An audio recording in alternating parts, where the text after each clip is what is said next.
Assalamualaikum warahmatullahi wabarakatuh. Selamat pagi dan salam sejahtera untuk kita semua. Salam sehat. Perkenalkan, saya Dr. Iin Nurhosin, spesialis paru konsultan.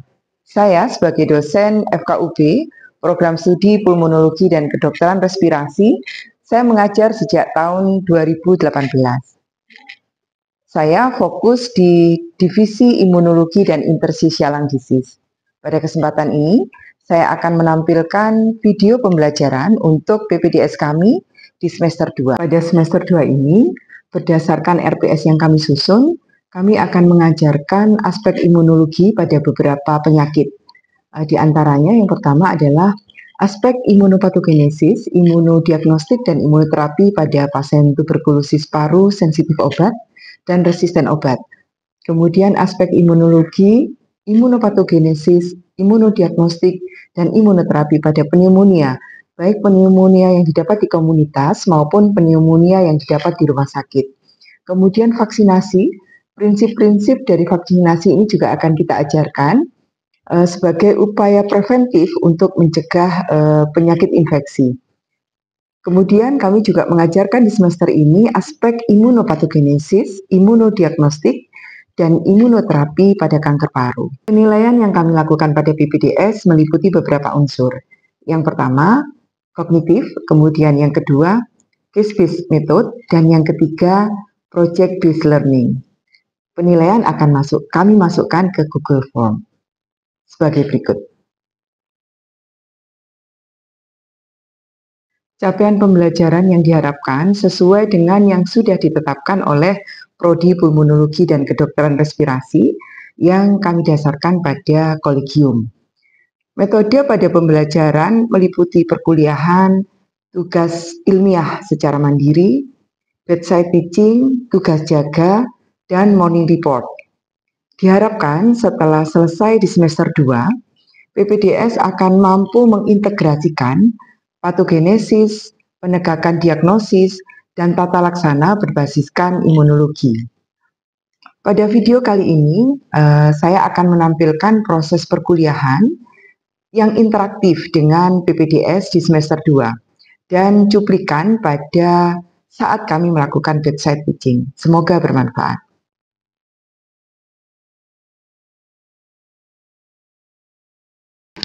Ya, baik. Assalamualaikum warahmatullahi wabarakatuh. Selamat siang dan salam sejahtera untuk kita semua. Ini kita di semester 2 ya dok ya, lengkap, ada 6 orang. Kita akan belajar untuk imunologi di semester 2, membahas topik tentang imunologi TB, pneumonia, vaksinasi, dan kanker paru. Dan untuk pertemuan kita kali ini, kita akan belajar tentang imunologi pada kanker paru, khususnya pada proses vaskulogenesis dan angiogenesis pada kanker paru. Saya berharap kuliah ini nanti bisa dipahami dengan baik. Mohon perhatiannya karena kita akan diskusi setelahnya ya dok ya. Karena proses pembelajaran yang baik tidak hanya satu arah tetapi ada interaksi supaya kita bisa memastikan bahwa PPDS mengikuti dengan baik dan memahami materi yang disampaikan. Ini adalah materi yang akan kita bahas, yaitu Physiology of Vasculogenesis and Angiogenesis.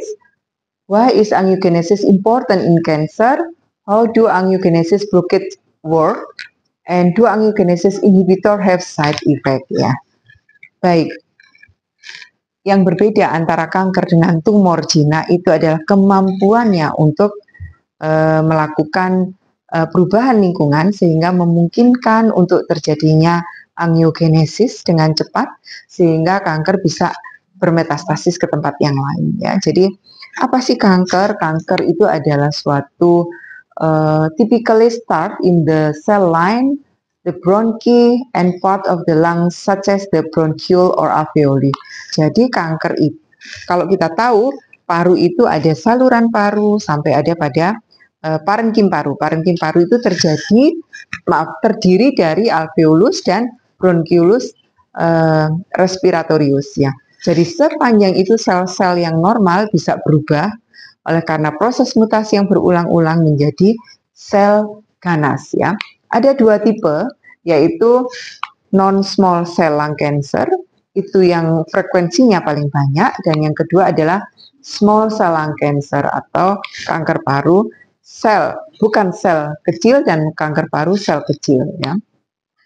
Kita tahu bahwa kalau kita menemukan keganasan di paru, bisa saja dia primer di paru, tetapi bisa metastase dari tempat lain ya.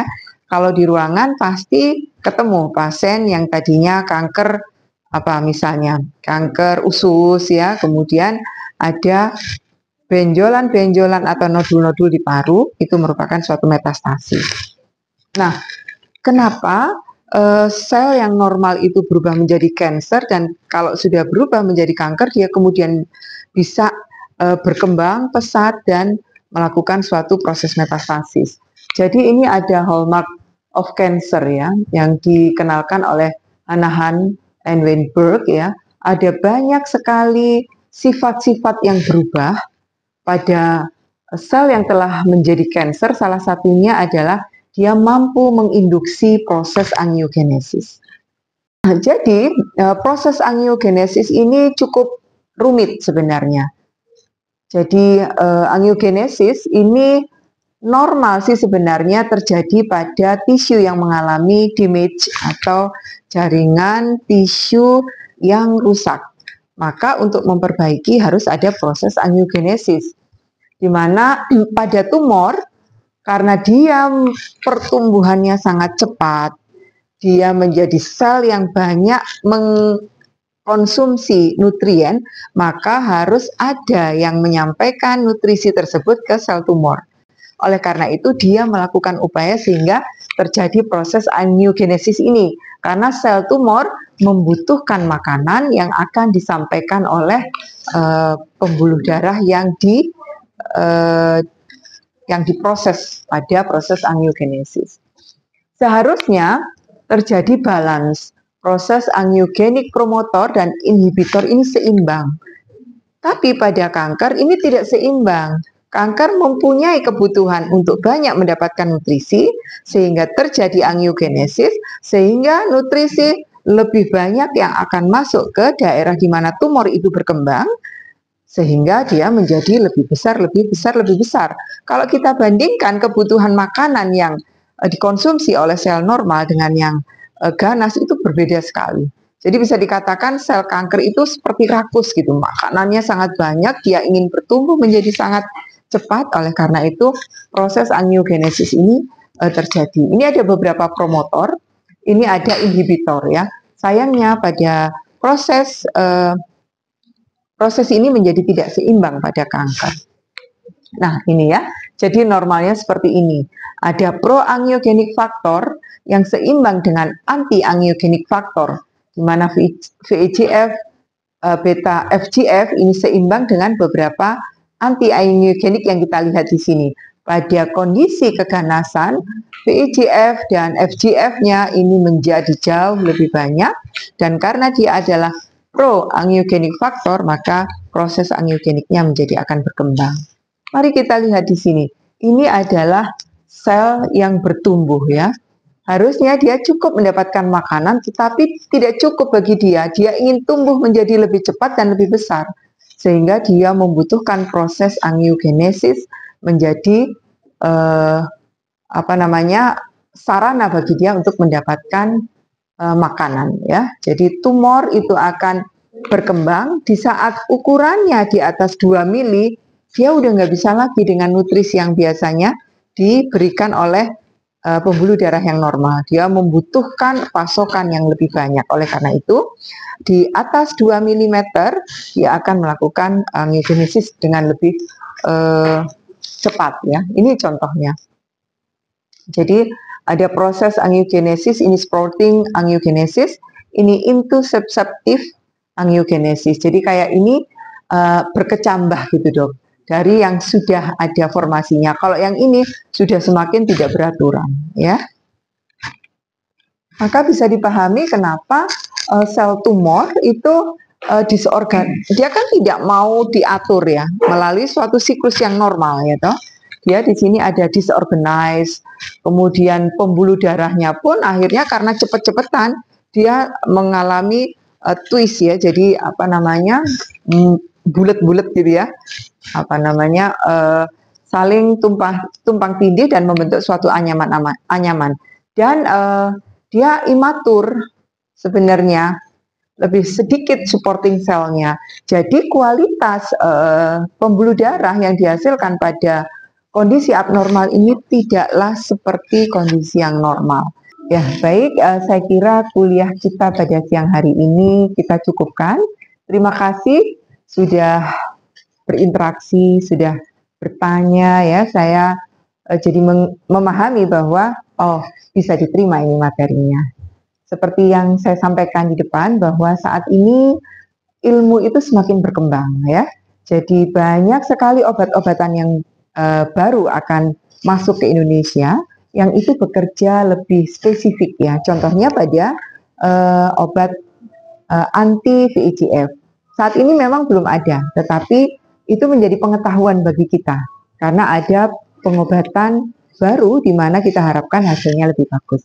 Saya berharap kuliah pada siang hari ini akan menjadi bekal sehingga kita bisa menata laksana pasien dengan lebih baik.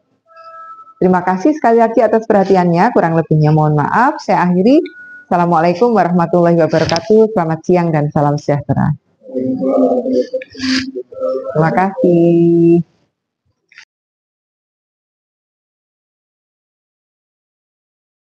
Assalamualaikum warahmatullahi wabarakatuh. Selamat siang dan salam sejahtera untuk kita semua. Baik, pada kesempatan ini kita akan melakukan bedside teaching ya.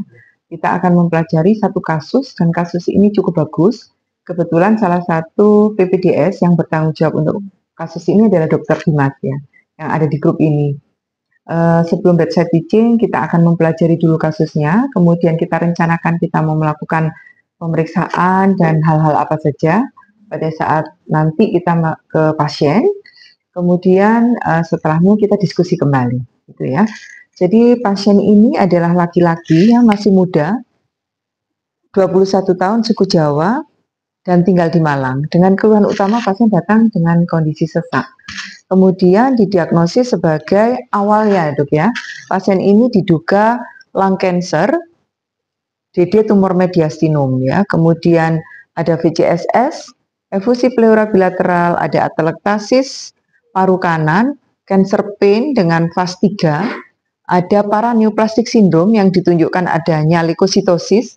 Kemudian pasien ini ada trombus dok, vena cava superior syndrome ya. Ini sangat erat sekali hubungannya dengan VCSS. Di samping itu juga ada electrolyte imbalance, kemudian transaminasenya meningkat, dan di bagian punggung ada massa ya. Jadi ada massa pada torak posterior yang kita belum tahu apakah ini ada hubungannya dengan tumor mediastinum yang dididik dengan tumor paru atau ke sesuatu yang terpisah ya. Baik, jadi ini adalah perjalanan penyakitnya ya. Jadi pasien mengeluh sesak, dirawat awalnya di Hermina, di ICU dengan dugaan tumor paru, di DD dengan tumor mediastinum. Kemudian dirujuk di Saiful Anwar. Di Saiful Anwar dilakukan pemeriksaan fisik, pemeriksaan penunjang lab, radiologi, kemudian ada bronkoskopi, dilakukan pemeriksaan lebih lanjut untuk mengetahui selnya. Jadi sampel dikirim ke lab PA, kemudian dilakukan histopatologi ya, sampai akhirnya terakhir pasien ini tegak akhirnya.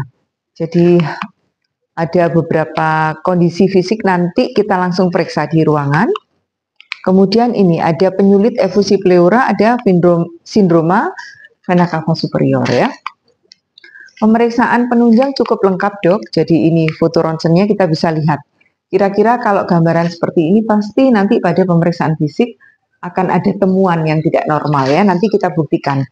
Nah ini adalah hasil bronkoskopi, core biopsi, kemudian imunohistokimia yang sampai pemeriksaan seromarker. Kita lihat AFP-nya tinggi sekali.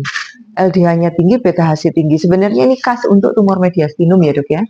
Untuk gambaran radiologi yang seperti tadi itu juga kita nggak pernah ketemu tumor paru sebesar itu masih survive. Jadi kalau berdasarkan data epidemiologinya, pasien ini memang lebih cenderung tumor mediastinum. Apalagi kalau ini kita lihat AFP, beta-HCG, LDH-nya sangat tinggi, Ini tumor mediastinum yang germ sel tumor, germ sel yang non seminoma. Karena kalau untuk seminoma AFP-nya harusnya normal. Tapi ini sangat tinggi. Normalnya berapa, Dok? 0 sampai 40 ya, tapi ini 46.000. Jadi sangat tinggi sekali. Nah, sehingga diagnosis akhirnya ini ada diagnosis akhirnya kita rubah, Dok. Ini berdasarkan hasil MDD ya kemarin, ada TTF1-nya positif, TTF1-nya negatif. Jadi itu menyingkirkan tumor paru. AdenoCA-nya kita singkirkan. Kemudian ada CD117 positif. Ini kalau positif DD-nya sebenarnya timikarsinoma, Dok. Tapi karena AFP-nya tinggi, beta-HCG tinggi, LDH tinggi dengan gambaran sebesar itu, kita lebih cenderung ini adalah suatu yolk sac tumor ya. Jadi diagnosisnya kita rubah, ini bukan lagi lung cancer dextra, tetapi tumor mediastinum yang tipe non seminoma, lebih spesifik lagi yolk sac tumor. Ya, jadi kira-kira itu pasien yang akan kita pelajari bersama, bedside teaching.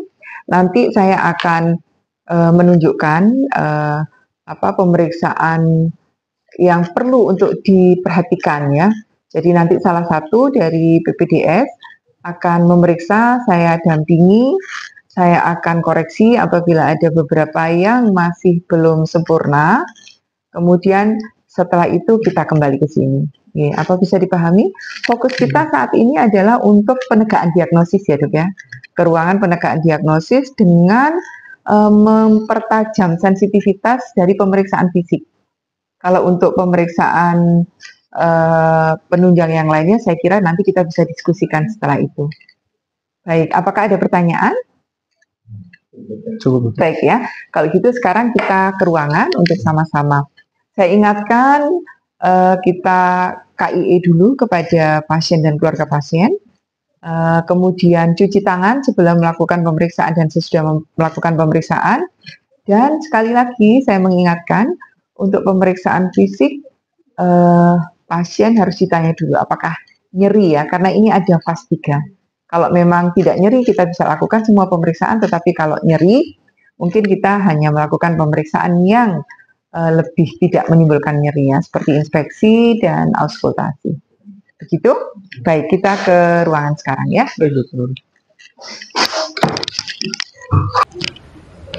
Assalamualaikum Bu Mas Firman. Hari ini sama seperti yang kemarin, saya bersama tim ya PPDS untuk melakukan follow up pada Mas Firman. Ya. Kalau keluhan hari ini dibandingkan kemarin gimana Mas Firman? Agak mirip sih ya, ada sesaknya belum berkurang ya? Iya, kadang berkurang, kadang muncul lagi. Kalau batuk, kalau apa dia kayak panik gitu kan? Kalau panik kayak gak enak hati, terus kalau kadang saya tinggal cuma sebentar gitu aja, kayaknya anaknya gak nyaman gitu. Gak nyaman. Kayak gini kan itu sudah agak enak gitu. Jadi di luar angin saya tinggal penting gitu. Enggak ditinggal, iya. Sementara ditunggu ya Bu. Sebenarnya untuk sakitnya udah tegak dari semua pemeriksaan sudah lengkap. Tinggal ini konsul ke bagian bedah sudah mendapatkan jawaban dan direncanakan untuk operasi. Mudah-mudahan minggu depan itu nggak harus seminggu ya Bu ya. Mudah-mudahan Senin atau Selasa ya. Kita masih menunggu prosesnya. Yang jelas untuk mode operasinya, metodenya bagaimana, resikonya, angka keberhasilan dan lain-lain nanti dokter bedah yang akan menyampaikan. Tapi itu adalah hasil dari diskusi kemarin, ada dokter paru, radiologi, patologi, dokter bedah, dokter jantung juga untuk merumuskan pengobatan apa yang terbaik untuk Mas Firman. Ini kita mau periksa dulu ya. Ya, Dok silahkan Dokter Dimas untuk meriksa pemeriksaan fisik. Selamat siang Mas Firman. Saya izin mau periksa. Oke. Coba sambil tarik napasnya Mas.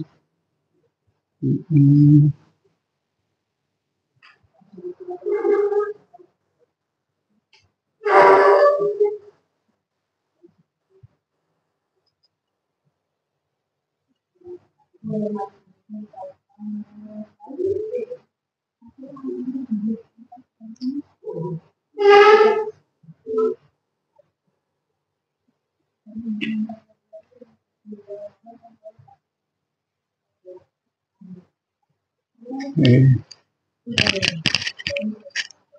bagian belakang ya. Oke Mas ya. Sambil nafas biasa.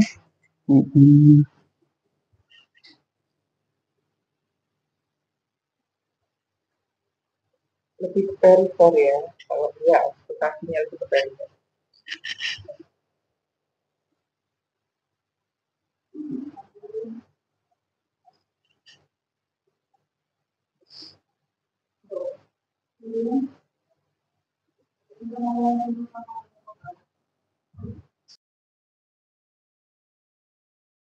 Jadi dari pemeriksaan tadi kita melihat memang dibutuhkan sesegera mungkin operasi ya Bu ya. Kita akan tanyakan jadwalnya, nanti minta tolong Dokter Dimas untuk komunikasi dengan PPDS dari bagian bedah, PTKV. Kalau bisa, mungkin bisa disegerakan gitu ya Dok ya. Baik dokter. Karena kemarin sebenarnya waktu rapat juga pilihan untuk mengecilkan tumornya itu bisa dengan operasi, bisa dengan kemoterapi. Tapi kalau kemoterapi itu efeknya masih sebulan Bu paling cepat.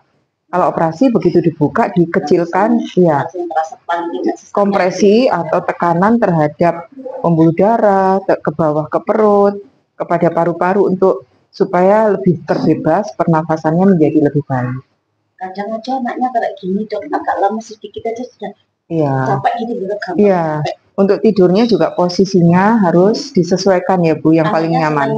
Kanan. Iya. Miring ke kanan supaya benjolannya itu, tumornya itu tidak menekan. Jadi kalau misalnya ke kiri, dia malah menekan menjadi lebih batuk bisa lebih sesak. Iya, kita berharap segera bisa ditangani, bisa segera sehat kembali ya. Resikonya gimana? Iya, yang paling tahu itu dokter bedah Bu. Jadi saya sebagai dokter paru dan tim mengantarkan pasien untuk siap dilakukan operasi. Jadi saya kira dokter sambil menunggu bedah kapan mengerjakan, dokter sudah lengkapi dok seperti FH, kemudian spirometri dan lain-lain. Gitu nih Bu. Nah ini apa ada yang ditanyakan? Mungkin dokter Marta, dokter Amir, dokter Dimas atau PPDE Koas ya. Dari awal masuk sampai diagnosisnya tegak dan rencana pengobatan berikutnya. Ya. Semoga kita mendoakan ya, semoga nanti proses operasinya berjalan dengan lancar, kemudian bisa sehat kembali, bisa beraktivitas bagaimana biasanya ya. Matur nuwun. Sekarang kita mendiskusikan kasus yang tadi kita sama-sama periksa ya dok ya. Mungkin sebelum kita diskusi lebih lanjut ya, saya ingin menyampaikan bahwa VCSS itu merupakan suatu kegawatan pada paru ya. Jadi pada pasien-pasien dengan tumor mediastinum, ukuran tumor yang sangat besar, sehingga menekan vena cava superior, ini pasien akan menjadi sesak. Dan sesaknya pasien efusi pleura yang masif dibandingkan sesaknya pasien VCSS, ini sedikit berbeda. Pasien ini juga ada efusi ya dok ya. Kalau pasien efusi pleura, kita sedot, dia segera membaik. Tapi kalau pasien VCSS, pasien ini kalau tidak diberikan radioterapi atau terapi konvensional, maka pasien bahkan tidur saja tidak bisa terlentang. Kalaupun dia bisa tidur dengan bantal tinggi, pasien hanya bisa tidur pada posisi tertentu. Tadi kita bisa lihat ya dok ya, pasien nggak bisa tidur ke sisi kiri. Coba bayangkan, massa yang sangat besar. Kalau dia tidur miring ke sisi kiri, maka massanya itu semakin menekan jantung. Padahal vena cava superiornya sudah tertekan. Maka pada beberapa pasien kalau kita paksakan, posisi tidurnya harus flat ya, misalnya gitu, pasien bisa tiba-tiba hipoksia, sianosis, bahkan pasien bisa meninggal. Itu yang harus kalian ingat-ingat ya. Untuk VCSS kita harus hati-hati. Hanya saja pada pasien ini grade-nya grade 2, sehingga kita masih menunggu dengan terapi konvensional, gitu ya. Oke, jadi kita sekarang mendiskusikan terkait dengan penegakan diagnosis dan terkait dengan tata laksana. Ya, silakan siapa Dokter Dimas? Saya izin bertanya dokter. Jadi pada pasien ini ada PCSS grade 2. Sebenarnya untuk penggunaan dexamethasone dan furosemid dokter, itu bagaimana eh, efeknya? Apakah bisa dengan cepat untuk memperbaiki kondisi akut pada PCSS atau tidak dokter? Kemudian yang kedua, pada pasien ini selain ada penekanan dari tumornya sendiri, dia ada trombus dok. Penekanan tumor terhadap vena cava Terhadap ya, vena cava. Tapi ternyata di CT scan itu ada Trombus. trombus di vena. Kira-kira apakah ada tempat dokter penggunaan antikoagulan, misalnya warfarin atau mungkin antiplatelet untuk pasien ini? Karena pada pasien ini memang kan belum ada pemberian antiplatelet dokter. Karena apakah itu nanti misalnya tidak diterapi bisa menyebabkan pelepasannya trombus, terus bisa menyebabkan pulmonary emboli pada pasien. Iya, terima kasih pertanyaan yang bagus ya dok ya. Jadi pasien ini sangat complicated ya. Jadi tumornya sendiri menjadi penyebab. Sebenarnya untuk semua tumor kita sebisanya mempercepat penegakan diagnosis dan melakukan terapi definitif ya. Untuk masa sebesar ini ada dua hal yang kita bisa lakukan untuk mengurangi proses kompresi pada vena cava superior sindromnya. Tumornya kan sangat besar. Kemoterapi bisa membantu, tapi kemoterapi itu nggak bisa sekarang kemoterapi, terus pasiennya udah selesai jadi mengecil tumornya itu nggak bisa. Jadi kemoterapi membutuhkan setidaknya 2 atau 3 siklus kemoterapi baru pasien sedikit akan membaik. Itu kalau untuk tumornya. Oleh karena itu pilihan untuk VCSS-nya itu adalah radioterapi, tapi radioterapinya adalah radioterapi untuk VCSS. Hanya saja pasien ini waktu itu masuk dengan grade 2 ya dok ya. Gitu. Jadi kita masih memberikan terapi konvensional, diberikan furosemid 3 kali 20 mg, 3 kali 1 ampul. Kemudian tentu saja tetesan untuk infusnya lebih sedikit ya dok ya. Kemudian diberikan injeksi dexamethasone. Kedua obat ini akan membantu odiumnya berkurang dan inflamasinya berkurang. Inflamasinya berkurang ya akibat tumor, harapannya nggak bisa mengecilkan begitu sih, nggak bisa. Tapi secara keseluruhan proses odiumnya ini akan diperbaiki. Sehingga penekanan terhadap pembuluh darah besar akan berkurang. Gitu. Kemudian untuk tata laksana pilihan yang kedua tadi apa? Kalau kemoterapi membutuhkan waktu panjang untuk bisa berefek operasi, kita kemarin sudah MDD, Dr. Artono dari bedah TKV ya, spesialis bedah TKV mengatakan kalau penekanannya sudah sangat, gitu ya, menyebabkan pasien menjadi sesak, maka operasi menjadi pilihan yang tepat. Karena pasien ini stadiumnya juga sudah akhir, kemudian kita mengharapkan dengan proses debulking ya. Jadi debulking itu setelah dilakukan torakotomi, dibuka, diambil. Kalau kecil dok bisa eksisi diambil semua beserta jaringan sekitarnya. Tapi kalau pasien ini tidak mungkin. Kenapa? Pembuluh darahnya sudah terlibat. Vena cavanya sudah kemungkinan terinfiltrasi oleh tumor masuk sampai ke dalam. Jadi ini bukan seperti trombus seperti yang pada vena atau arteri DVT gitu ya dok, bukan seperti arteri koroner gitu ya, yang plaknya itu, tapi justru dicurigai adalah infiltrasi dari tumor. Jadi dia nempel tadinya, kemudian menginfiltrasi, masuk dan di dalam dia bertumbuh. Saat ini ilmu pengetahuan berkembang begitu pesat, juga pada kanker paru, sehingga menyampaikan kita kepada prinsip pengobatan berbasiskan personalized. Oleh karena itu, dasar untuk imunopatogenesis, pilihan untuk diagnosis yang tepat berdasarkan konsep imun, dan imunoterapi menjadi suatu pilihan. Semoga video pembelajaran ini mampu memberikan basic kepada PPDS, sehingga mengantarkan untuk menjadi seorang dokter paru yang akan bisa memberikan pengobatan dengan tepat. Terima kasih atas perhatiannya, kurang lebihnya mohon maaf. Semoga bermanfaat. Assalamualaikum warahmatullahi wabarakatuh. Selamat pagi dan salam sejahtera.